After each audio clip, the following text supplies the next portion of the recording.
Alain Delon a fait passer ce message à l'occasion de la sortie d'un album de la comédienne sorti 5 ans après sa mort.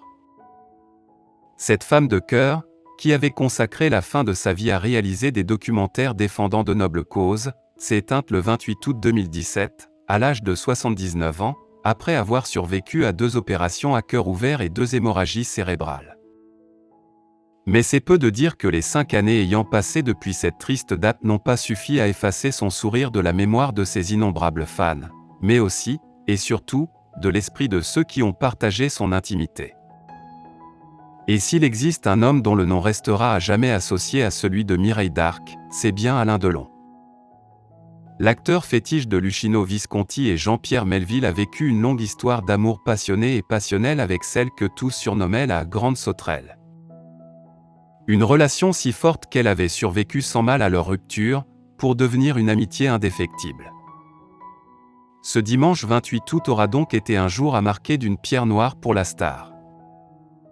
Cependant, en ces heures de chagrin, le destin lui a donné l'occasion de rendre un tendre hommage à la femme de sa vie.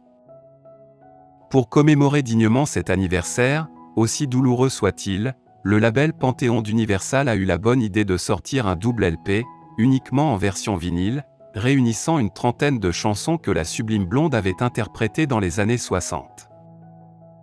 Des titres écrits pour elle par des pointures comme Serge Gainsbourg, Jean-Jacques Debout ou Pierre Delanoë. Ton amour est mon paradis perdu.